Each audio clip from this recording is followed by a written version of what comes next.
직간년이 돌아오면 뭐 어쩔 건데? 해외 출장 5년 만에 남편에게 서프라이즈를 해주려고 예고도 없이 깜짝 귀국했던 그날 밤. 제 눈앞에 펼쳐진 건 믿을 수 없는 광경이었어요. 제 집, 제 침대에 남편이라는 인간이 자기 비서랑 나란히 누워있던 거였죠. 그런데 더 기가 막힌 건 뭔지 아세요? 이 인간이 저를 보고도 놀라기는커녕 오히려 비웃으면서 저런 망언을 내뱉는 거예요. 심지어 제가 5년 동안 타국에서 피땀 흘려 벌어보낸 돈으로 그 불륜녀한테 집까지 사줬더라고요. 제 돈으로 말이죠. 하지만 그 인간은 아주 큰 착각을 하고 있었어요. 저한테는 든든한 버팀목이자 그 인간이 다니는 회사의 진짜 주인인 대표이사 오빠가 있었거든요. 그 난장판을 뒤로하고 나온 그날 밤, 저는 오빠에게 전화 한 통을 걸었답니다. 그리고 불과 며칠 뒤 기세등등하던 그 남자는 길바닥에 무릎을 꿇고 눈물 콧물 짜며 싹싹 빌게 되었죠. 대체 그날 밤 어떤 일이 있었길래 그 오만하던 인간이 길바닥에 처참하게 구르게 되었는지 지금부터 그 이야기를 들려드릴게요. 인천공항 도착 게이트를 빠져나오는 순간 5년 만에 맞는 한국의 공기가 코끝을 스쳤습니다. 캐리어 바퀴가 바닥을 구르는 소리가 유난히 크게 들렸죠. 저는 공항 1층 꽃집 앞에서 발걸음을 멈추고 진분홍 장미가 섞인 꽃다발 하나를 골랐습니다. 선물용이세요? 꽃집 직원이 리본을 고르며 물었지만 저는 그냥 웃기만 했습니다. 깜짝 귀국이니까요. 남편 최준혁에게 한마디도 알리지 않았습니다. 택시 뒷좌석에 앉아 꽃다발을 무릎 위에 올려놓고 창밖으로 스쳐가는 서울 풍경을 바라봤습니다. 5년 전 이 도시를 떠나던 날이 떠올랐죠. 그날 인천공항 출국장 앞에서 준혁은 제 캐리어를 놓지 못하고 서 있었습니다.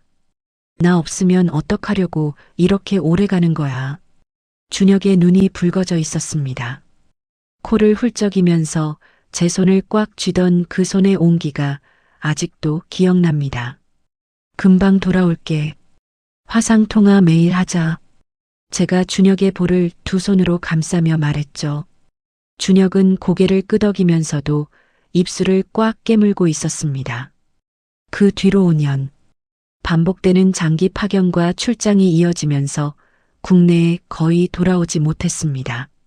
그래도 매달 화상통화를 할 때마다 준혁은 늘 같은 말을 했죠.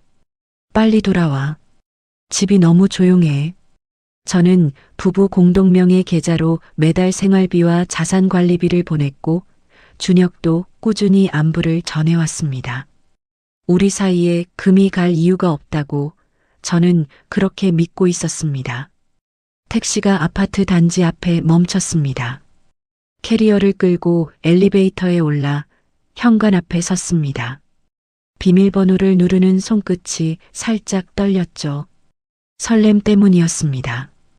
삑 하는 소리와 함께 문이 열렸습니다. 현관에 들어서는 순간 낯선 향수 냄새가 코를 찔렀습니다. 제가 쓰는 향수가 아니었습니다.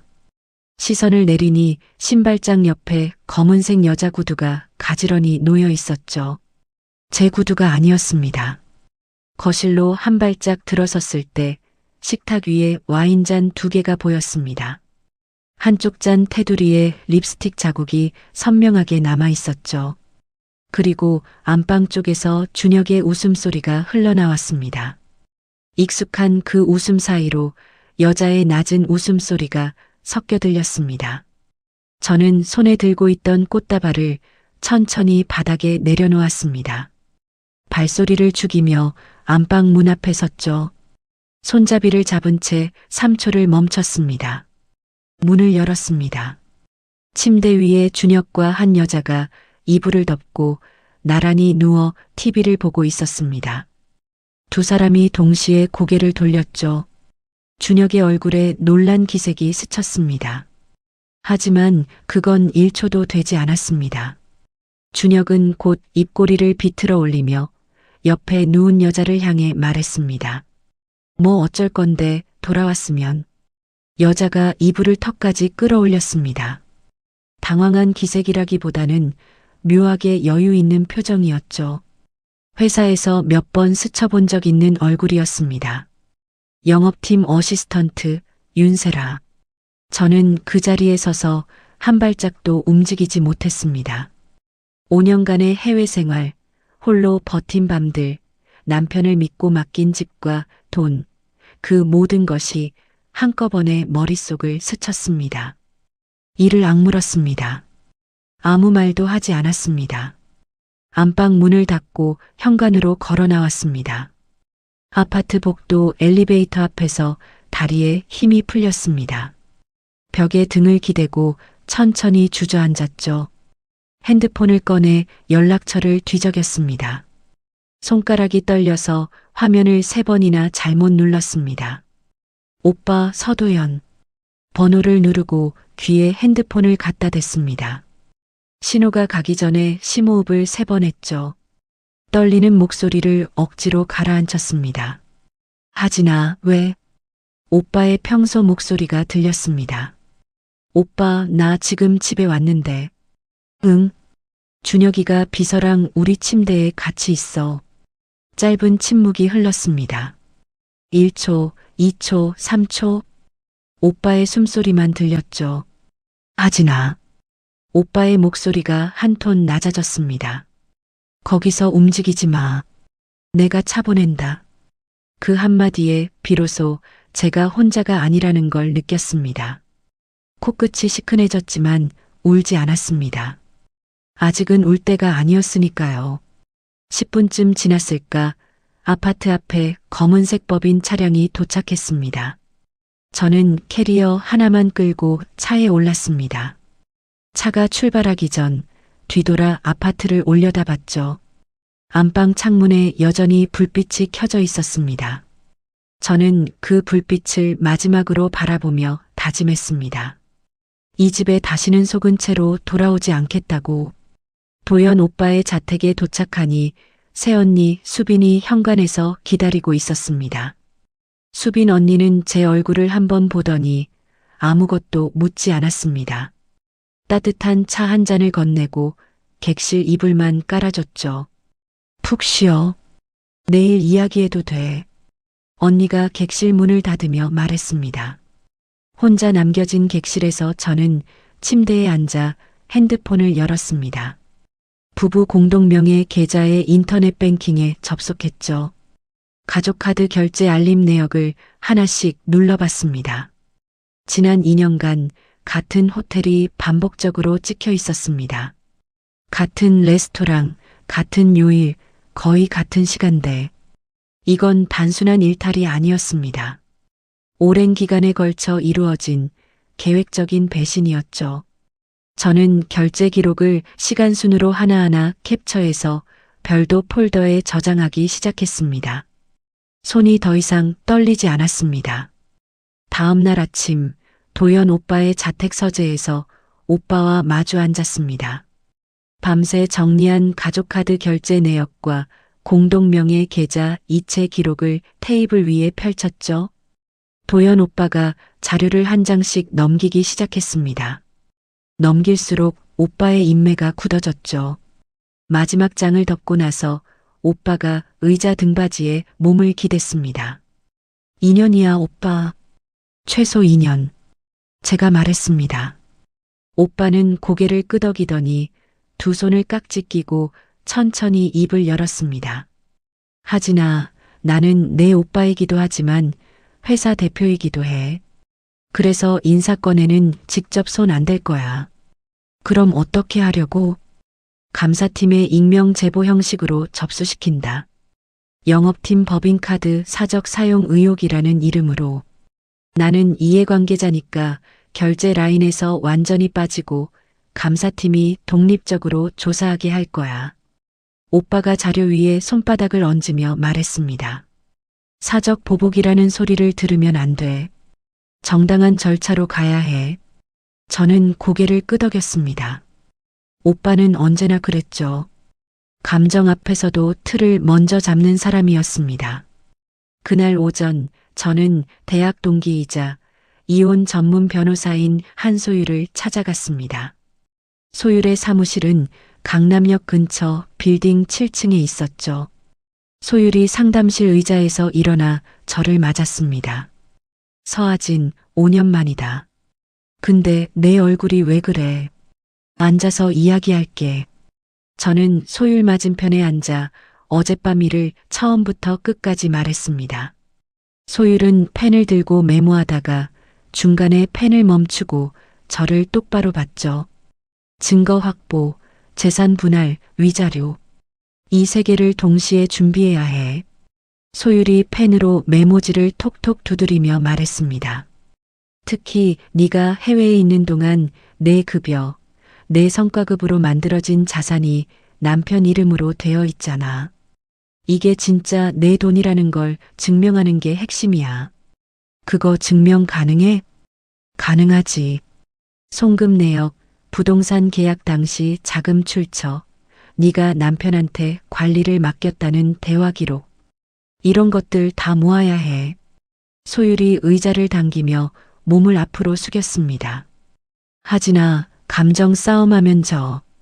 증거로 싸워야 이겨. 저는 고개를 끄덕이고 바로 작업에 들어갔습니다. 도연 오빠 집 객실로 돌아와 노트북을 펴고 5년간 해외에서 국내 공동계좌로 보낸 송금 내역을 하나씩 정리했죠. 부동산 매입 당시 자금 출처 증빙, 준혁에게 자산 관리를 맡기며 보낸 카카오톡 대화 기록까지 시간순으로 나열했습니다. 그런데 정리를 하다 보니 이상한 게 보였습니다. 제 명의로 된 적금 2개가 중도 해지되어 있었죠. 해지된 돈은 준혁의 개인 주식 계좌로 이체되어 있었습니다. 저는 이 적금을 해지한 적이 없었습니다. 손이 멈췄습니다. 화면을 다시 한번 확인하고 또 한 번 확인했습니다. 틀림없었죠. 준혁이 제 동의 없이 제 적금을 깨서 자기 주식 계좌에 넣은 겁니다. 저는 이 내역까지 전부 캡처해서 소율에게 보냈습니다. 같은 시각 회사에서는 감사팀이 영업팀 법인카드 사용 내역 전수 조사에 들어갔습니다. 오빠한테서 나중에 들은 이야기로는 준혁은 팀원들이 하나둘 감사팀에 불려가 면담하는 걸 보면서도 대수롭지 않게 넘겼다고 합니다. 뭐 분기마다 하는 정기 감사 아니야? 준혁이 팀 후배한테 그렇게 말했다더군요. 감사팀은 조사 과정에서 준혁의 법인카드로 결제된 업무 외 호텔 예약건 수십 개를 찾아냈습니다. 같은 날짜에 윤세라의 출장 기록이 겹치는 패턴도 확인했죠. 감사팀은 준혁과 세라 각각에게 별도 면담을 통보했습니다. 면담에서 준혁은 태연하게 말했다고 합니다. 전부 거래처 미팅이었습니다. 하지만 감사팀이 해당 날짜의 거래처에 직접 연락해 확인한 결과 미팅 자체가 없었죠. 세라도 팀장님 지시에 따른 업무 동행이었습니다라고 답했지만 구체적으로 무슨 업무를 했는지는 한마디도 설명하지 못했습니다. 그날 저녁 퇴근한 준혁은 집으로 돌아갔을 겁니다. 제가 어젯밤 떠나온 바로 그 집으로요. 현관에 놓인 시든 꽃다발을 발견했겠죠. 제가 진짜 돌아왔었다는 걸 그제야 체감했을 겁니다. 하지만 준혁은 회사 감사와 제 귀국을 연결짓지 못했습니다. 그게 준혁이라는 사람이었죠. 자기가 한 일의 무게를 모르는 사람. 그날 밤 저는 객실에서 소율과 통화를 했습니다. 상대가 눈치채기 전에 재산 보전 처분 신청 준비를 시작하자. 서류 정리에 최소 열흘은 걸려. 소율의 목소리가 또렷하게 들렸습니다. 내일부터 은행이랑 등기소 돌면서 추가 자료 확보할게. 그래, 빠를수록 좋아. 전화를 끊고 저는 핸드폰에 저장된 준혁과의 마지막 화상 통화 기록 날짜를 확인했습니다. 불과 2주 전이었죠. 그날 화면 속 준혁은 소파에 기대 앉아 웃으며 말했습니다. 집에서 혼자 당신 생각하면서 기다리고 있어. 빨리 와. 저는 그 통화 날짜와 같은 날의 가족카드 내역을 나란히 놓고 봤습니다. 호텔 결제, 저녁 시간대. 2주 전 그 통화에서도 준혁은 세라와 함께 있었던 겁니다. 제 얼굴을 보면서 기다린다고 말하면서 같은 날 다른 여자와 호텔에 있었던 거죠. 핸드폰 화면을 꺼버렸습니다. 어둠 속에서 천장을 올려다봤죠. 눈물은 나지 않았습니다. 대신 가슴 한가운데가 돌처럼 단단하게 굳어지는 게 느껴졌습니다. 열흘이 지났습니다. 저는 소율과 함께 은행 4곳과 등기소를 돌며 자료를 확보했죠. 매일 아침 나가서 저녁에 돌아오는 생활을 반복했습니다. 열흘째 되는 날 소율의 사무실에서 마지막 서류에 서명을 했습니다. 이걸로 재산 보전 처분 신청 서류는 완성이야. 소율이 두꺼운 서류 묶음을 가지런히 정리하며 말했습니다. 오늘 오후에 바로 법원에 접수한다. 법원에서 인용 결정 내리는데 1주에서 2주 정도 걸릴 거야. 그 사이에 준혁이 재산을 빼돌리면? 제가 물었습니다. 소율이 고개를 저었죠. 그래서 빠르게 움직인 거잖아. 결정 나기 전까지는 우리가 할 수 있는 건 다 해놓은 상태야. 그 사이에 부정행위 증거를 더 보강하자. 저는 고개를 끄덕이고 사무실을 나왔습니다. 오빠 집으로 돌아와 공동명의 계좌의 상세 이체 내역을 다시 펼쳤습니다. 이번에는 더 꼼꼼하게 소액 이체까지 전부 확인했죠. 그때 눈에 들어온 것이 있었습니다. 매달 같은 날 300만 원씩 윤세라 이름으로 이체된 기록. 1건, 2건, 3건. 세어보니 24건이었습니다. 2년 동안 매달 한 번도 빠지지 않고 저는 화면을 내려다보며 숫자를 다시 계산했습니다. 300만 원 곱하기 24개월, 7,200만 원. 그 돈의 출처는 제가 매달 해외에서 보낸 자산관리 위임금이었죠. 제 돈으로 남편이 다른 여자를 먹여 살린 겁니다. 2년 동안 한 달도 빠짐없이 이를 악물었습니다. 이 내역도 전부 캡처해서 소율에게 전송했습니다. 같은 기간 회사에서는 감사팀의 조사가 계속되고 있었습니다. 준혁과 세라의 법인카드 사용 내역, 출장 기록, 업무용 차량 운행 일지가 하나하나 대조됐죠. 같은 날 같은 지역으로 출장 처리한 기록이 12차례 겹쳤고 거래처에 확인한 결과 실제 미팅이 없었던 건이 대부분이었습니다. 감사팀은 징계위원회 소집을 준비하기 시작했죠. 준혁은 그 와중에도 상황을 제대로 파악하지 못하고 있었습니다. 같은 팀 후배 김태호를 점심자리에서 붙잡고 물었다더군요. 야, 태호, 요즘 감사팀이 뭘 그렇게 뒤져? 뭐 잡히는 거라도 있어? 태호는 이미 팀 안에 도는 소문을 알고 있었습니다. 팀장과 어시스턴트의 관계에 대한 소문을요. 하지만 태호는 젓가락으로 밥만 뒤적이며 대답했죠. 글쎄요, 저도 잘 모르겠습니다. 분기 감사 아닐까요? 준혁은 고개를 끄덕이며 넘어갔습니다. 자기가 팀원들 사이에서 이미 고립되어 가고 있다는 걸 준혁은 전혀 몰랐죠. 소율은 부정행위 증거를 법적으로 유효하게 만들기 위해 법원에 증거보전 신청을 넣었습니다. 세라 명의 오피스텔 건물의 공용 구간 촬영 영상을 확보하기 위한 절차였죠. 일주일 뒤 법원의 결정이 내려왔습니다. 확보된 영상 기록에서 준혁이 주말마다 세라의 오피스텔에 출입한 장면이 수개월치 확인됐습니다. 얼굴이 선명하게 찍혀 있었죠. 소율이 전화로 결과를 알려줬습니다. 영상 확보했어. 수개월치 얼굴 다 나와. 이 정도면 부정행위 입증은 충분해. 고마워, 소율아. 고맙긴. 아직 끝난 거 아니야. 재산 쪽 자료도 마무리하자.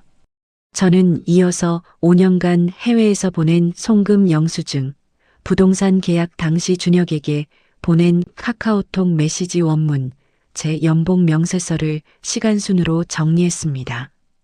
메시지 중에는 이런 것도 있었죠. 이 돈으로 계약금 넣어줘. 나머지는 다음 달에 보낼게. 이런 기록들을 전부 모아 두꺼운 파일 한 권을 완성했습니다. 소율은 이 자료만으로 부동산 두 채와 예금 전액이 제 돈에서 나왔다는 걸 충분히 증명할 수 있다고 판단했죠. 한편 세라는 감사팀 면담 이후로 초조해지기 시작했습니다. 퇴근 후 준혁을 불러냈다고 합니다. 오빠, 우리 관계 들키면 나만 잘리는 거잖아. 오빠가 책임져야 하는 거 아니야? 세라가 카페 테이블을 손가락으로 두드리며 따졌죠. 준혁은 커피잔을 내려놓으며 웃었습니다. 야, 내가 누군데? 대표 처남이야, 처남. 설마 나까지 건드리겠어? 세라는 준혁의 얼굴을 빤히 들여다봤습니다. 하지만 불안이 가시지 않는 눈이었죠. 12일째 되는 날 법원에서 재산 보전 처분 인용 결정이 내려왔습니다. 준혁 명의의 아파트와 오피스텔의 처분 금지 가처분이 걸렸죠. 이제 준혁은 이 자산들을 팔 수도 담보로 잡힐 수도 없게 된 겁니다. 그날 저녁 준혁에게서 처음으로 전화가 왔습니다. 저는 받지 않았죠. 음성 메시지가 하나 남겨져 있었습니다. 야, 너 집에 왜 안 와? 장난치지 말고 빨리 돌아와. 여전히 거만한 목소리였습니다. 저는 그 메시지를 듣고 핸드폰을 내려놓았죠. 그리고 소율에게 문자를 보냈습니다. 이혼 소장 접수 일정 확정하자. 소율에게서 바로 답이 왔습니다. 초안 내일 보낼게. 검토하고 바로 접수하자. 저는 소율이 보내온 이혼 소장 초안을 기다리며 내일이면 준혁도 가처분 사실을 알게 될 거라는 걸 생각했습니다. 이제 더 이상 숨길 것도 참을 것도 없었죠. 다음 날 오전 준혁이 부동산에 전화를 걸었다고 합니다. 아파트 매물 문의를 하려던 거였죠. 그런데 등기부등본을 확인하는 과정에서 처분 금지 가처분이 걸려 있는 걸 발견한 겁니다. 준혁이 급하게 주식 계좌를 열어봤더니 거기에도 동결 조치가 내려져 있었죠. 나중에 소율을 통해 전해 들은 이야기로는 준혁이 그 자리에서 핸드폰을 떨어뜨릴 뻔했다고 합니다.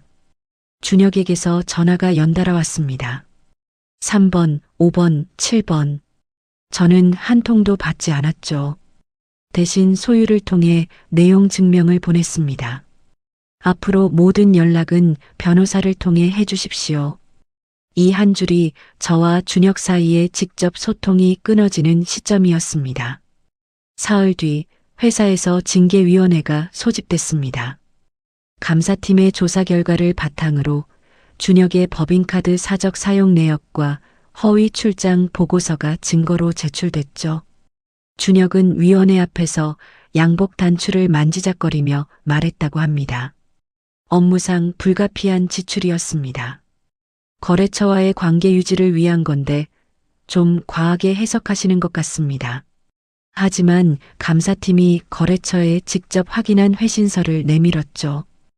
해당 일자에 귀사와의 미팅 사실이 없음을 확인합니다.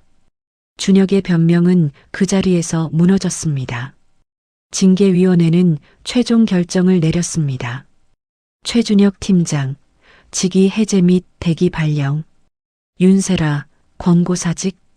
도연 오빠는 이해관계자 회피를 선언한 상태였기 때문에 최종 결재는 부사장이 대행했습니다. 결정은 사내 규정에 따른 정당한 절차로 전 직원에게 공지됐죠. 직위 해제 통보를 받은 준혁은 곧장 도연 오빠의 대표실로 찾아갔다고 합니다. 형님, 이거 다 오해입니다. 제 이야기 좀 들어보세요. 준혁이 대표실 문 앞에 서서 말했죠. 오빠는 책상에서 고개도 들지 않고 대답했습니다. 나는 이 건에서 빠져 있어. 감사팀 결과에 따른 인사위원회 결정이니까 이해 있으면 정식으로 이해 신청해. 형님, 그래도 저는 형님 매제잖아요. 이렇게까지 하실 겁니까? 준혁의 목소리가 떨렸다고 합니다. 오빠는 그제야 고개를 들어 준혁을 봤죠. 매제라서 더 선을 지키는 거야. 할 말 있으면 인사위원회에 해. 준혁은 대표실 문을 닫고 나오며 복도에서 한참 서 있었다고 합니다. 자기가 이 회사에서 누려온 모든 것이 자기 능력이 아니라 아내와 처남의 후광이었다는 현실을 그때 처음으로 마주한 거죠. 세라에게도 권고사직 통보가 갔습니다. 세라는 바로 준혁에게 전화를 걸었죠. 오빠가 대표 처남이라며 나한테 걱정 말라고 했잖아. 왜 나를 못 지켜줘? 나도 직위 해제됐어. 뭐? 나도 어떻게 될지 모른다고. 준혁은 그 말만 하고 전화를 끊었습니다. 세라는 꺼진 핸드폰 화면을 한참 내려다봤다고 하죠. 그 뒤로 세라는 준혁을 오빠라고 부르지 않았습니다. 소율은 가처분 인용 이후 곧바로 이혼 소장을 가정법원에 접수했습니다. 위자료 2억 원, 부동산 이건 제 명의로 반환, 혼인 기간 중 부정행위에 대한 손해배상 청구가 포함됐죠. 법원은 약 한 달 뒤 첫 조정 기일을 잡았습니다. 준혁은 이혼 소장을 송달받고서야 전체 그림을 파악했다고 합니다. 가처분, 직위 해제, 이혼 소송. 세 개가 동시에 진행되고 있었다는 걸 그때야 깨달은 거죠. 준혁은 급하게 변호사를 구했습니다. 이혼 전문이 아닌 일반 민사 변호사 차명호. 급한 불을 끄려고 아무나 잡은 결과였죠. 궁지에 몰린 준혁은 제 대학 동기 민서에게까지 연락했습니다. 민서 씨, 하진이 좀 만나게 해줘요. 오해를 풀고 싶어요. 준혁의 목소리가 떨리고 있었다고 합니다. 민서는 이미 제게서 상황을 들은 뒤였죠. 준혁 씨, 이건 오해가 아니잖아요. 당신이 한 짓의 결과지. 민서가 그렇게 말하고 전화를 끊었습니다. 그날 밤늦게 오빠 집에 돌아온 저는 수빈 언니와 거실에 앉아 차를 마셨습니다. 언니가 찻잔을 내려놓으며 제 손등을 가만히 잡았죠. 너무 무리하지 마. 이기는 것도 중요하지만 네가 쓰러지면 안 돼. 저는 고개를 끄덕였습니다. 하지만 객실로 돌아와서 다시 서류를 펼쳤죠. 조정 기일까지 한 달. 그 안에 빈틈없이 정리해야 했습니다. 책상 위에 쌓인 서류 더미를 한 장씩 넘기며 저는 생각했습니다. 5년 동안 제가 모은 것을 준혁은 2년 만에 다 허물어뜨렸죠. 하지만 이 서류 한 장 한 장이 제 무기였습니다. 법정에서는 눈물이 아니라 증거가 이기는 거라고 소율이 처음에 말했던 그대로였습니다. 한 달이 지났습니다.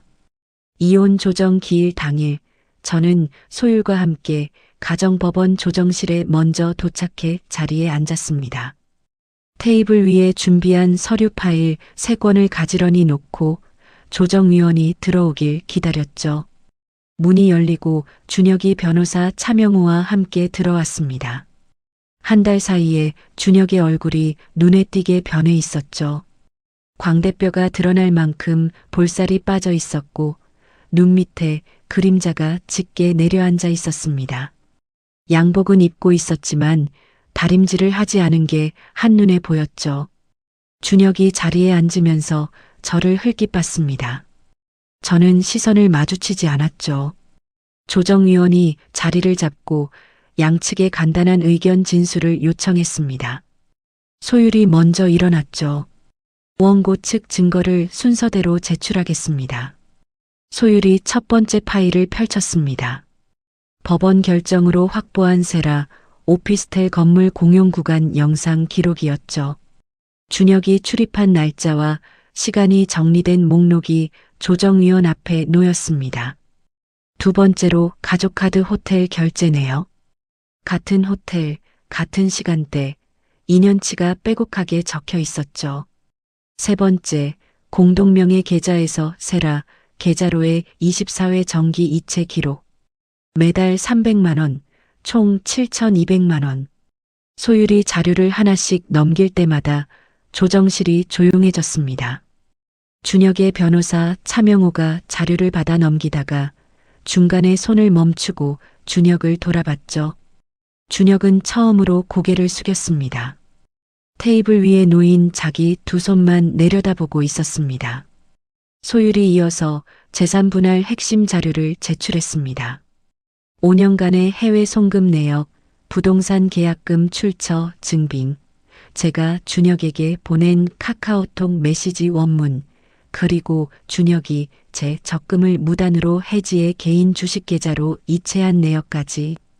소율이 조정위원을 향해 말했습니다. 피고 명의로 되어 있는 자산 전부가 원고의 급여와 성과급에서 비롯된 것입니다. 원고가 해외에서 돈을 보내고 피고는 그 돈을 관리해달라는 위임을 받았을 뿐입니다. 조정위원이 피고 측을 바라봤습니다. 피고 측 반박 자료 있습니까? 차명호가 서류 가방을 열었다가 다시 닫았습니다. 현재 별도로 준비한 자료는 없습니다. 조정실에 다시 침묵이 내려앉았죠. 조정위원은 양측의 입장 차이가 크다고 판단했고 조정은 결렬됐습니다. 본안 재판으로 넘어가기로 결정됐죠. 조정실을 나서는 순간 준혁이 복도에서 제 앞을 가로막았습니다. 하진아, 우리 둘이 이야기 좀 하자. 준혁이 제 팔을 잡으려 손을 뻗었습니다. 소율이 즉시 제 앞으로 한 발짝 나서며 준혁의 손을 막았죠. 의뢰인과의 직접 접촉은 삼가주세요. 할 말 있으시면 변호사를 통해 하십시오. 소율의 목소리는 낮았지만 단단했습니다. 저는 아무 말 없이 돌아서서 법원 복도를 걸어 나왔죠. 그런데 법원 로비 기둥 뒤에서 이 장면을 지켜보고 있는 사람이 있었습니다. 윤세라였죠. 세라는 법원까지 따라온 겁니다. 준혁이 저에게 다시 이야기하자고 매달리는 모습을 세라는 처음부터 끝까지 보고 있었습니다. 자기는 회사에서 잘렸는데 준혁은 아내에게 돌아가려 하고 있다는 걸 직접 눈으로 확인한 거죠.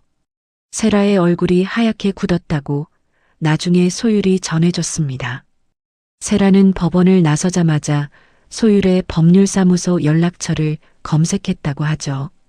3일 뒤 소율에게서 전화가 왔습니다. 하진아, 세라가 먼저 연락해 왔어. 세라가?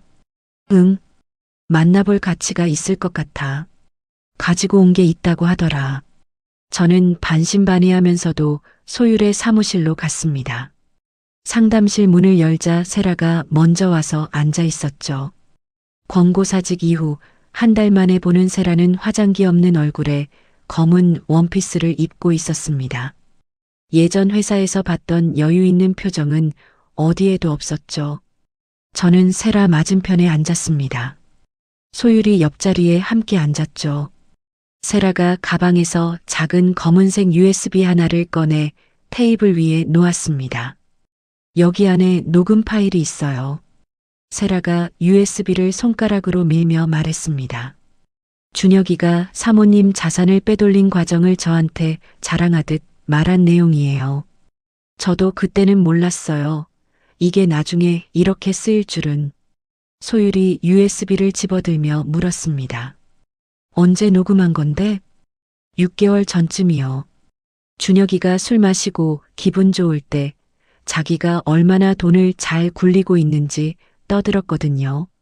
저는 혹시 몰라서 항상 녹음해뒀어요. 세라의 목소리는 담담했지만 테이블 아래 무릎 위에 놓인 손이 꽉 쥐어져 있는 게 보였습니다. 소율이 노트북에 USB를 꽂고 파일을 재생했습니다. 스피커에서 준혁의 목소리가 흘러나왔죠. 마누라가 매달 보내는 돈으로 내 오피스텔도 사주고 주식도 하고 그녀는 해외에서 아무것도 모르고 일만 하고 있어. 완전 호구지 뭐야. 준혁의 웃음소리가 섞여 나왔습니다. 술에 취한 듯 혀가 살짝 꼬인 발음이었지만 한마디 한마디가 또렷하게 들렸죠. 저는 재생 버튼 위에 손을 올려 멈췄습니다. 의자 등받이에 몸을 기대고 창밖을 바라봤죠. 한참을 그렇게 있었습니다. 소율이 조용히 기다려줬습니다. 세라도 아무 말 없이 앉아 있었죠. 저는 시선을 돌려 소율을 봤습니다. 이거 법정 증거로 추가해. 소율이 고개를 끄덕였죠. 세라가 자리에서 일어서려다 멈추며 말했습니다. 저도 이용당한 거예요. 준혁이가 이혼하겠다고 했어요. 새 출발하자고. 저를 사모님 자리에 앉혀주겠다고 했어요. 저는 세라의 얼굴을 봤습니다. 동정은 없었습니다. 하지만 이 자료의 증거 가치는 부정할 수 없었죠. 저는 고개를 한번 끄덕였습니다. 소율이 세라에게 물었습니다.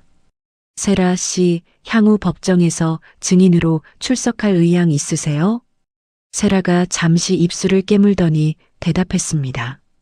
네, 나갈게요. 세라가 사무실을 나간 뒤 소율이 의자를 돌려 저를 마주 봤습니다. 이 녹음 파일이면 위자료 상향 가능해. 3억까지 올릴 수 있어. 올려. 그리고 하진아, 준혁이 내 돈을 빼돌린 거 단순히 재산 분할 문제가 아니야. 형사 고소도 검토해 볼 수 있어. 맡긴 돈을 빼돌린 거니까. 소율이 펜을 들며 말했습니다. 이 소송이 점점 커지고 있어. 단순한 이혼이 아니라 재산 범죄에 대한 책임까지 묻는 방향으로 가고 있다는 거 알고 있지? 알아. 저는 짧게 대답했습니다. 소율이 고개를 끄덕이며 메모를 시작했죠. 그날 밤 객실에서 혼자 핸드폰을 열었습니다. 5년 전 해외 파견을 수락하면서 준혁에게 보낸 카카오톡 메시지를 다시 읽었죠. 당신을 믿으니까 집안 살림은 맡길게. 돈 관리 잘 부탁해. 돌아오면 우리 좋은 집에서 잘 살자. 그 밑에 준혁의 답장이 있었습니다. 걱정 마. 내가 다 알아서 할게. 빨리 돌아와. 저는 핸드폰 화면을 꺼버리고 침대에 누웠습니다. 제가 보낸 신뢰를 준혁은 배신의 도구로 썼죠. 하지만 이제 녹음 파일이라는 결정적인 증거가 제 손에 있었습니다. 법정에서의 승산은 확실해졌습니다. 눈을 감았습니다. 내일부터 본안 재판 준비에 집중해야 했죠. 이제 남은 건 법정에서 끝을 내는 것뿐이었습니다. 2주 뒤 소율이 경찰에 형사 고소장을 접수했습니다. 준혁이 제 돈을 빼돌린 혐의였죠. 고소장에는 3가지가 구체적으로 적혀 있었습니다. 제 동의 없이 적금을 해지해서 개인 주식 계좌로 옮긴 건, 공동명의 계좌에서 세라 계좌로 2년간 반복 이체한 건, 가리고 제 자금으로 세라 명의 오피스텔을 매입한 건, 경찰에서 준혁에게 출석 요구서가 날아갔습니다.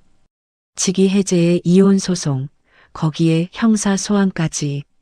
3개가 한꺼번에 준혁의 목을 조이기 시작한 거죠. 준혁은 마지막 수단을 꺼냈습니다. 어머니 김복순에게 전화를 건 겁니다. 나중에 들은 이야기로는 준혁이 전화기를 붙잡고 울먹였다고 합니다. 엄마, 나 좀 도와줘. 하진이가 나한테 소송을 걸었어. 경찰에서도 나오래. 복순 어머니가 저에게 전화를 했습니다. 핸드폰에 시어머니 이름이 뜨는 걸 보고 저는 잠시 숨을 고르고 받았죠. 하진아. 복순 어머니의 목소리가 떨리고 있었습니다. 엄마가 잘못했다. 그동안 준혁이를 제대로 못 가르친 게 다 엄마 탓이야. 준혁이를 한 번만 봐줘라. 응? 저는 창밖을 바라보며 천천히 대답했습니다. 어머니, 한번 직접 만나서 확인하셔야 할 게 있습니다. 제 변호사 사무실에서 뵙겠습니다. 변호사 사무실? 하진아, 그냥 우리끼리 만나면 안 되겠니? 어머니, 직접 들으셔야 할 것이 있어요. 제가 시간 잡아서 연락드리겠습니다. 전화를 끊고 소율에게 바로 연락했습니다. 소율은 시어머니와의 면담 자리를 사무실에 마련해줬죠. 며칠 뒤 복순 어머니가 소율의 사무실에 도착했습니다. 상담실 문을 열고 들어온 어머니는 평소보다 훨씬 작아 보였습니다. 어깨가 움츠러져 있었고 핸드백 끈을 두 손으로 꽉 쥐고 있었죠. 앉으세요, 어머니. 제가 의자를 당겨드렸습니다. 어머니가 조심스럽게 앉았죠. 소율은 한쪽에 서서 노트북을 준비하고 있었습니다. 하진아, 도대체 무슨 일이야? 준혁이가 전화해서 오는데 엄마는 영문을 모르겠어. 어머니가 핸드백을 무릎 위에 올리며 말했습니다. 저는 어머니의 눈을 똑바로 바라봤죠. 어머니, 직접 들어보시면 아실 겁니다. 소율이 노트북의 재생 버튼을 눌렀습니다. 스피커에서 준혁의 목소리가 흘러나왔죠. 마누라가 매달 보내는 돈으로 내 오피스텔도 사주고 주식도 하고 그녀는 해외에서 아무것도 모르고 일만 하고 있어. 완전 호구지 뭐야. 준혁의 웃음소리가 이어졌습니다. 술에 취해 떠드는 아들의 목소리를 어머니는 두 손을 무릎 위에서 깍지 낀 채 듣고 있었습니다. 녹음이 끝났습니다. 상담실이 조용해졌죠. 어머니의 깍지 낀 손이 부들부들 떨리고 있었습니다. 한참 동안 아무 말도 하지 못하다가 어머니가 고개를 천천히 숙였습니다. 내가 아들을 잘못 키웠다. 어머니의 목소리가 갈라졌습니다. 코끝이 빨갛게 물들어 있었죠. 하진아, 미안하다. 정말 미안해. 저는 어머니를 바라보며 말했습니다. 어머니 잘못이 아닙니다. 준혁이가 선택한 겁니다. 하지만 소송은 멈출 수 없어요. 그래, 그래야지. 엄마가 뭐라고 할 처지가 아니야. 어머니가 핸드백에서 손수건을 꺼내 눈가를 눌렀습니다. 저는 더 이상 말을 보태지 않았죠. 어머니가 일어서서 사무실을 나갈 때까지 저는 자리에 앉아 있었습니다. 한편 세라는 권고사직 이후 재취업이 되지 않는 상태였습니다. 이력서를 돌려도 답이 없었고 같은 업계에 소문이 퍼진 뒤라 면접 기회조차 잡기 어려웠다고 하죠. 세라가 준혁에게 전화를 걸었습니다. 당신 때문에 내가 이렇게 됐잖아. 책임져. 세라의 목소리에 예전의 여유는 사라지고 날카로움만 남아 있었습니다. 준혁은 한숨을 내쉬며 대답했죠. 나도 어떻게 될지 모르는 판인데. 무슨 책임이야, 지금. 뭐, 당신이 나한테 뭐라고 했는데? 사모님 자리 줄 거라고 했잖아. 이혼하고 새 출발하자고 했잖아. 그건 그때 그 상황이. 준혁이 말끝을 흐렸습니다. 세라는 전화기를 귀에서 떼고 한참을 화면을 노려보다가 통화를 끊어버렸습니다. 경찰 조사 날이 왔습니다. 준혁은 수사관 앞에 앉아 처음에는 이렇게 말했다고 합니다. 아내가 자발적으로 맡긴 돈을 제가 재량껏 관리한 겁니다. 아내가 알아서 하라고 했으니까요. 수사관이 서류를 한 장 꺼냈습니다. 제가 준혁에게 보낸 카카오톡 메시지 원문이었죠. 부동산 관리하고 생활비 쓰는 데만 써줘. 나머지는 적금 그대로 놔둬. 수사관이 그 메시지를 가리키며 물었습니다. 여기 위임 범위가 명시되어 있는데요. 부동산 관리와 생활비 집행, 이 두 가지죠. 그런데 적금을 해지해서 주식 계좌로 옮기고 다른 사람 이름으로 오피스텔을 사고 매달 300만 원씩 이체한 건 이 범위에 해당합니까? 준혁이 입술을 달싹거렸지만 말이 나오지 않았다고 합니다. 수사관이 내역서를 하나씩 테이블 위에 늘어놓았죠. 적금 해지 내역, 주식계좌 이체 기록, 세라 계좌 이체 24건, 오피스텔 매매 계약서. 준혁은 결국 고개를 숙였습니다. 제가 판단을 잘못했습니다. 수사관이 조서를 작성하는 동안 준혁은 고개를 든 채로 한마디도 하지 못했다고 합니다. 경찰 조서와 세라의 증인 진술 확약서가 이혼 소송 측에도 전달됐습니다. 소율은 본안 재판을 위한 최종 청구안을 확정했죠. 위자료 3억 원, 부동산 이건 전량 반환, 준혁의 재산 형성 기여도 없음. 법원은 재판 기일을 3주 뒤로 잡았습니다. 재판을 앞두고 준혁의 변호사 차명호가 준혁에게 솔직하게 말했다고 합니다. 최 선생님, 저도 여러 사건을 맡아봤지만 이 건은 솔직히 승소가 어렵습니다. 상대 증거가 너무 탄탄해요. 합의를 시도하는 게 현실적입니다. 준혁은 자기 변호사의 말에 한참 멍하니 앉아 있다가 소율에게 연락했습니다. 하진이 원하는 조건 다 들어줄게요. 합의합시다. 소율이 그 제안을 저에게 전달했습니다. 저는 한치의 망설임도 없이 대답했죠. 법정에서 끝내자. 그 사람이 한 일이 판결문으로 기록에 남아야 해. 소율이 고개를 끄덕이며 전화를 끊었습니다. 재판 전날 밤 저는 오빠 집 객실에서 혼자 앉아 있었습니다. 서랍 깊숙이 넣어뒀던 결혼 앨범을 꺼냈죠. 한 장씩 넘겼습니다. 8년 전 웨딩 사진 속에서 준혁이 활짝 웃고 있었습니다. 제 손을 잡고 카메라를 바라보는 그 얼굴이 지금 법정에 서게 될 남자와 같은 사람이라는 게 믿기지 않았죠. 잠시 손이 멈췄습니다. 하지만 저는 앨범을 덮고 서랍에 다시 넣었습니다. 일어서서 내일 법정에 가져갈 서류 가방을 열고 서류 순서를 하나하나 최종 점검했죠. 다음 날 아침 저는 해외 지사 시절 입었던 네이비 수트를 옷장에서 꺼냈습니다.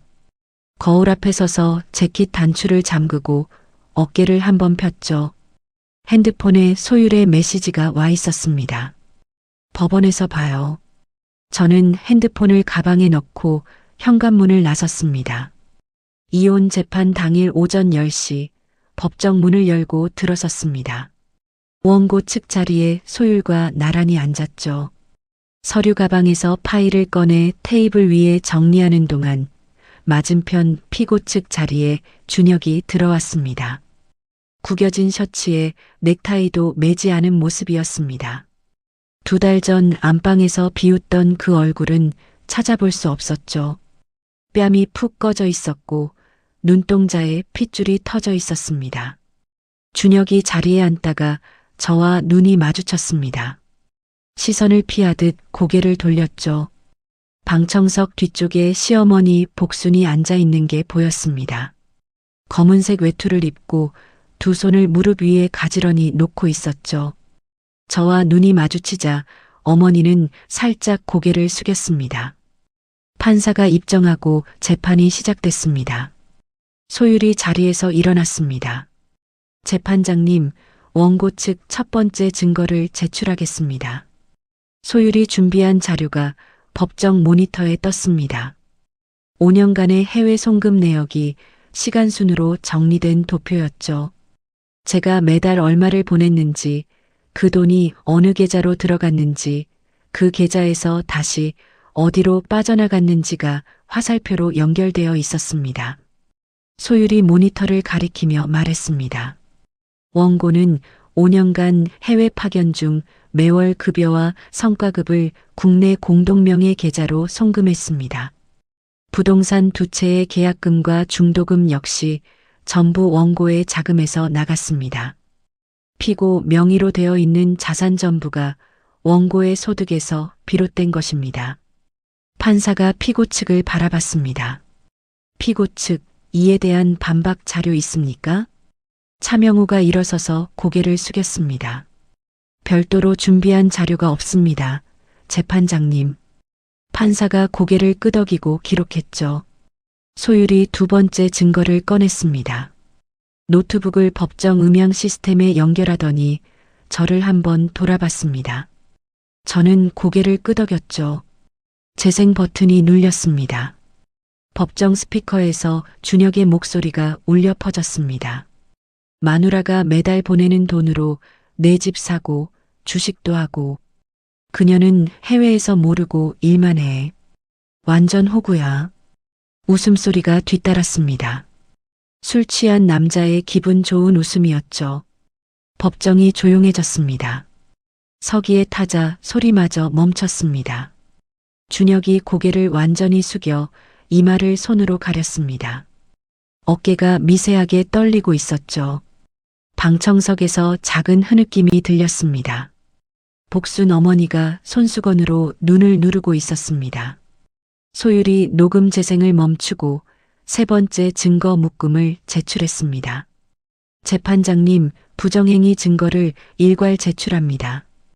법원 결정으로 확보한 오피스텔 건물 공용 구간 영상에서 확인된 피고의 출입 기록, 가족카드로 결제된 호텔 내역 2년치, 그리고 공동명의 계좌에서 상대 여성 계좌로의 24회 정기 이체 기록입니다. 소율이 서류를 판사에게 올리며 말을 이었습니다. 이 부정행위는 최소 2년 이상 지속된 상습적 배신이며 동시에 원고의 재산을 빼돌리는 행위가 수반되었습니다.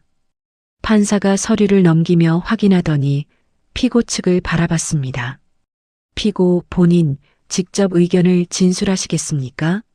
준혁이 천천히 자리에서 일어났습니다. 이마를 가리고 있던 손을 내리는데 눈가가 빨갛게 부어 있었죠.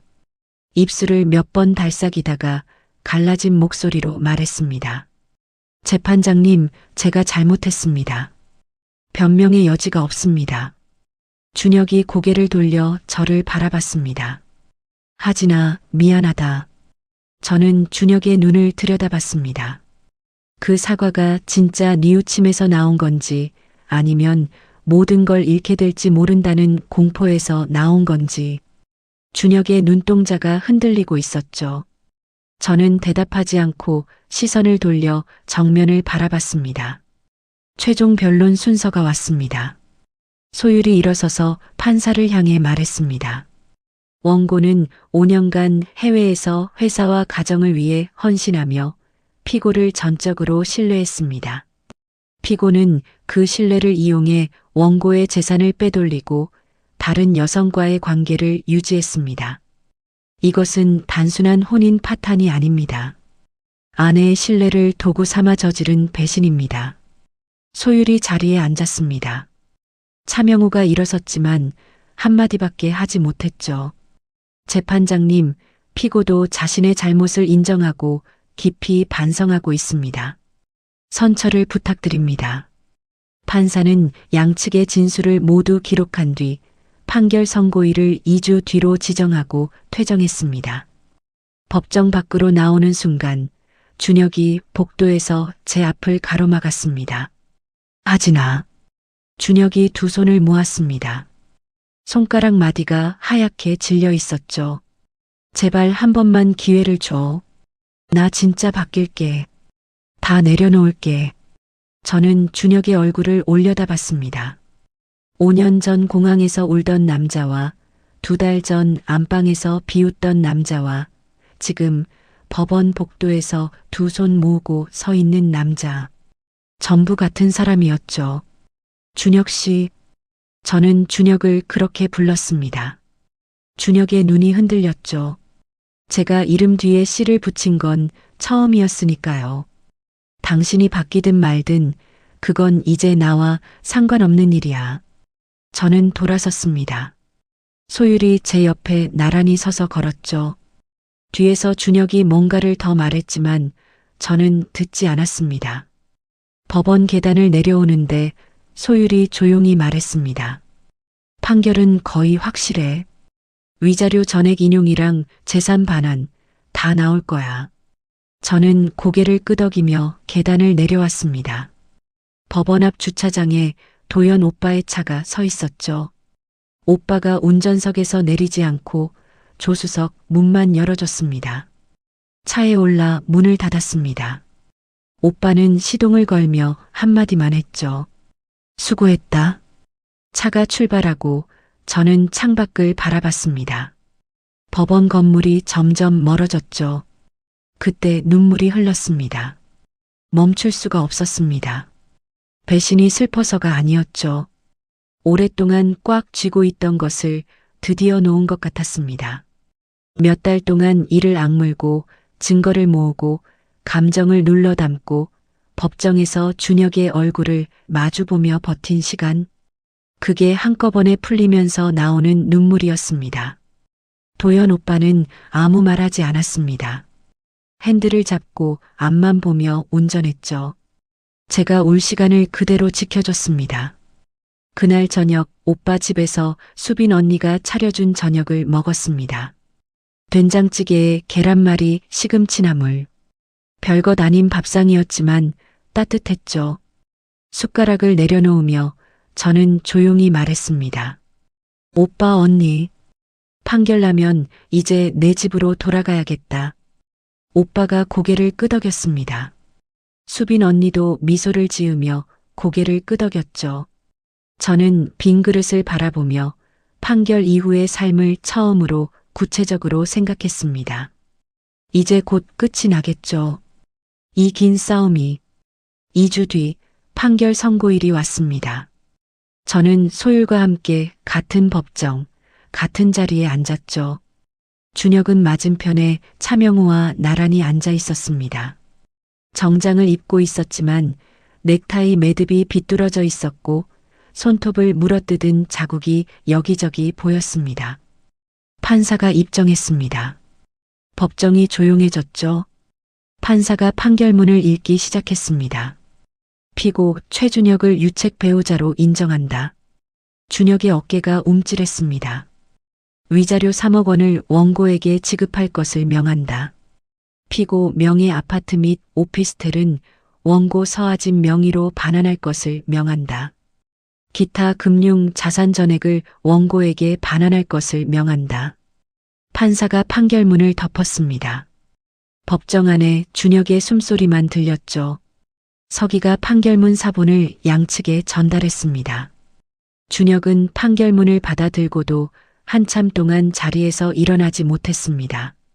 두 손으로 종이를 쥔 채 고개를 숙이고 가만히 앉아 있었죠. 저는 소율과 함께 법정을 나왔습니다. 복도에서 소율이 저를 돌아보며 말했죠. 끝났어, 하진아. 응, 끝났다. 저는 짧게 대답하고 법원 계단을 내려왔습니다. 발걸음이 가벼웠습니다. 몇 달 만에 처음으로 허리를 곧게 펴고 걷는 기분이었죠. 법원 밖에서 소율이 덧붙였습니다. 세라 명의 오피스텔은 별도로 반환 청구 소송 진행할 거야. 그리고 형사건은 검찰로 넘어간 상태인데 결과 나오려면 몇 달 더 걸릴 거야. 알았어. 고마워, 소율아. 진짜 고마워. 소율이 제 어깨를 가볍게 잡았습니다. 고생했어, 너. 판결 후 일주일 회사에서 준혁의 징계 해고가 최종 확정됐습니다. 퇴직금만 수령한 채 회사를 떠나게 됐죠. 대표 처남이라는 이름 하나로 팀장 자리까지 올라갔던 남자가 경력 단절에 형사 수사까지 받는 처지가 된 겁니다.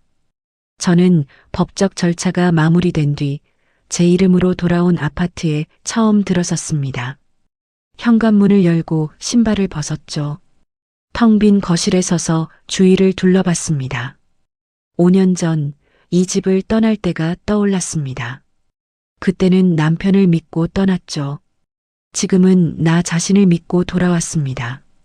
같은 공간인데 전혀 다른 곳처럼 느껴졌습니다. 창문으로 들어오는 오후 햇살이 거실 바닥에 네모난 빛을 만들고 있었죠. 저는 그 빛 위에 서서 한참 동안 아무 생각 없이 서 있었습니다. 며칠 뒤 도연 오빠가 저를 불렀습니다. 오빠의 사무실에서 마주 앉았죠. 하진아, 내 해외지사 경험이면 국내 신규 사업 총괄 이사로 바로 들어올 수 있어. 자리 만들어놨다. 오빠가 서류 한 장을 밀어줬습니다. 직책과 조건이 적혀 있었죠. 나쁘지 않은 제안이었습니다. 아니, 좋은 제안이었죠. 하지만 저는 서류를 내려다보며 며칠을 고민했습니다. 이 회사는 오빠의 회사였죠. 저는 5년 전에도 오빠의 회사에서 일했고 앞으로도 오빠의 회사에서 일하게 되는 겁니다. 며칠 뒤 오빠를 다시 찾아갔습니다. 오빠, 나 이 자리 안 할래. 오빠가 커피잔을 내려놓으며 저를 봤습니다. 오빠 회사가 아니라 내 이름으로 시작하고 싶어? 독립해서 법인 하나 차릴 거야. 오빠는 잠시 저를 바라보다가 입꼬리를 살짝 올렸습니다. 네가 그럴 줄 알았다. 뭐야, 알고 있었으면서 왜 제안한 거야? 혹시나 해서. 그래도 한 번은 물어봐야 할 거 아니야. 오빠가 웃으며 커피잔을 다시 들었습니다. 저도 따라서 웃었죠. 오래간만에 짓는 웃음이었습니다. 그로부터 보름쯤 지난 어느 오후였습니다. 비가 내리고 있었죠. 부동산 명의 이전 서류를 처리하고 건물 밖으로 나오는 길이었습니다. 가방에서 우산을 꺼내려는데 눈앞에 누군가가 서 있었습니다. 준혁이었습니다.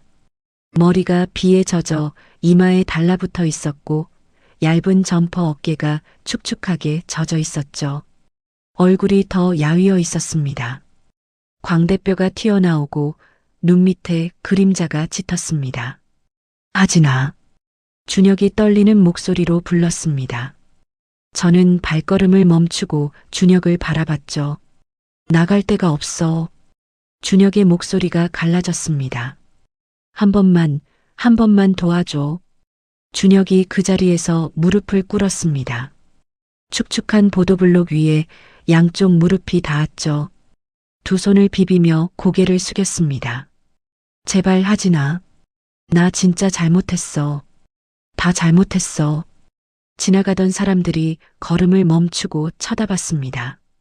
우산을 쓴 아주머니 한 분이 멈춰서 힐끗거렸고 양복 입은 남자가 뒤돌아보며 고개를 갸웃했죠. 저는 비를 맞으며 무릎 꿇은 준혁을 내려다봤습니다. 5년 전 공항에서 울며 배웅하던 사람, 2달 전 안방에서 비웃던 사람, 법정에서 고개 숙이던 사람, 그리고 지금 길바닥에서 두 손 비비는 이 사람, 전부 같은 사람이었습니다. 준혁 씨, 제가 입을 열었죠. 준혁이 고개를 들어 저를 올려다봤습니다. 빗물인지 눈물인지 분간이 안 되는 것이 볼을 타고 흘러내리고 있었죠. 당신은 나한테 빌 게 아니라 당신 자신한테 빌어야 해. 저는 준혁의 눈을 똑바로 내려다보며 말했습니다. 나는 더 이상 당신 인생의 답이 아니야. 가방에서 우산을 꺼내 펼쳤습니다. 우산 위로 빗방울이 톡톡 떨어지는 소리가 들렸죠. 저는 우산을 들고 돌아섰습니다. 하진아. 뒤에서 준혁의 목소리가 들렸습니다. 하진아, 하진아. 빗소리에 섞여 점점 작아져 갔죠. 저는 멈추지 않았습니다. 한 발 한 발 앞으로 걸었습니다. 이 결혼이 제게 남긴 것이 상처만은 아니었습니다. 저는 이 과정을 거치면서 제 자신의 힘을 확인했죠. 혼자 버틸 수 있다는 것, 혼자 싸울 수 있다는 것, 혼자 다시 시작할 수 있다는 것. 빗속을 걸으며 그걸 하나하나 정리했습니다. 한 달 뒤, 저는 제 이름을 딴 컨설팅 법인의 작은 사무실에서 첫 출근을 했습니다. 10평 남짓한 사무실이었죠. 창밖으로 아침 햇살이 비스듬히 들어오고 있었습니다. 책상 위에 해외 지사 시절 쓰던 명패를 올려놓았습니다. 그 옆에 새 법인 명패를 나란히 놓았죠. 서하진 대표라고 적힌 명패가 햇살을 받아 반짝거렸습니다. 의자에 앉아 커피를 한 모금 마시고 창가로 걸어갔습니다. 내려다본 거리에는 각자의 하루를 살아가는 사람들이 보였죠. 출근하는 직장인, 유모차를 미는 엄마, 배달 오토바이를 타고 지나가는 남자. 저는 이제 누군가의 아내가 아니었습니다. 누군가의 피해자도 아니었죠. 서하진이라는 이름 하나로 여기 서 있었습니다. 이것이 5년 만에 진짜 귀환이었습니다. 커피잔을 창턱에 내려놓고 책상으로 돌아갔습니다. 컴퓨터를 켜고 오늘의 첫 번째 업무 파일을 열었죠. 화면에 뜬 프로젝트 제안서 제목을 읽으며 저는 키보드 위에 손을 올렸습니다. 새로운 하루가 시작됐습니다. 하진 씨는 결국 자기 힘으로 다 되찾았습니다. 돈도 집도 그리고 무엇보다 자기 자신을요. 5년 동안 믿었던 사람한테 이렇게까지 당하고 나면 보통은 세상이 무너지잖아요. 근데 이분은 무너지지 않았어요. 저는 이 사연을 읽으면서 이런 생각이 들더라고요. 사람이 진짜 강한 건 안 넘어지는 게 아니라 넘어져도 다시 일어서는 거구나. 하진 씨도 5년 만에 다시 시작했잖아요. 시청자 여러분은 어떻게 생각하시나요? 시청자 여러분의 생각을 댓글에 편하게 남겨주시면 감사하겠습니다.